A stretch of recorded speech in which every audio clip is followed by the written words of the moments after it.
Alright guys, this is coming from page 3 of your guided notes packet. So if you want these problems exactly as they are here, just turn to that page in your Module 1 guided notes. So this is some extra practice that wasn't already on the distance formula section. And there are 3 types of answers that you're going to see for the distance formula. So the first thing you want to do, let's write our distance formula down so we can use it. That's d equals the square root of, and remember it's your x's and your y's being added and subtracted. So they're going to be added here, squared here, and subtracted here. And it's always x2 minus x1 and y2 minus y1. Now I always remember this, that it's addition out here and subtraction here, because these squareds are going to always cancel out our negatives, and because we have a square root we can't have a negative in there anyway. So I put my addition outside, that way I know there's always going to be a positive number here.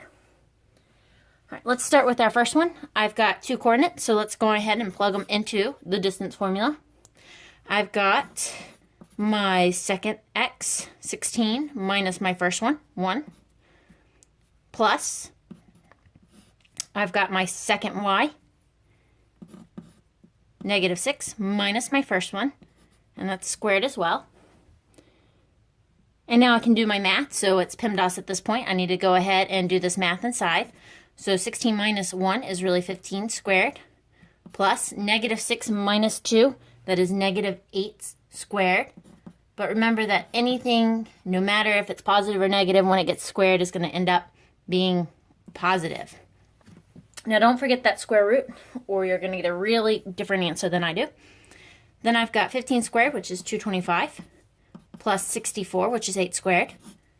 And then let's just add these together. 225 plus 64 is going to be 289, which is a perfect square. So when I take the square root of it, if you're on a graphing calculator, then you're going to be using the second key right here, and then your x squared key, which will bring up your square root. Put in your 289, and there you go. It is 17. So that is one answer that you're going to have, a whole number. So anytime you have a perfect square inside that radical, you're going to end up with that nice whole number. But that doesn't always happen. This one we're going to get a radical that can't be simplified. Let me show you what happens. Let's go ahead and set it up. Got my square root, got my squares, got my plus, got my subtractions. And now I get to just plug in my points. So it's the second x minus the first. See how I got a double negative right there? Let's go ahead and boom, boom, and make that a positive. And then I've got my second y minus my first. So let's go ahead and do a little math. I've got right here, negative 3 plus positive 4 now is 1, and 1 squared is 1. I'm going to just leave off my squared because I already know what it is squared. And then over here, I've got negative 1 minus 0, so still negative 1. And it's squared again, so that's positive 1 again. So negative 1 squared is still 1. So I'm going to go ahead and add those together, and I get the square root of 2. And I'm actually going to stop there because the square root of 2 is not a perfect square. So let me show you what this looks like in your calculator. Second x squared, put in 2, and it gives you this really, really long decimal. It's actually just like pi. It never ends and it never repeats, so we call that an irrational number. So when this number inside is prime, you're going to stop right there, circle it. I don't want that horrible decimal. I want you to leave it as the square root of 2. Unless the directions do tell you different. Then I might ask you to round it for some reason. Alright, let's go on to the next one. And this one has a radical that can be simplified. So we want the distance between 2, negative 2, and 5, 1. So let's go ahead and set up our formula. So I've got my parentheses squared plus my other parentheses squared. Got my subtraction, and let's plug it in. My second x minus my first, so 5 minus 2. And my second y minus my first y.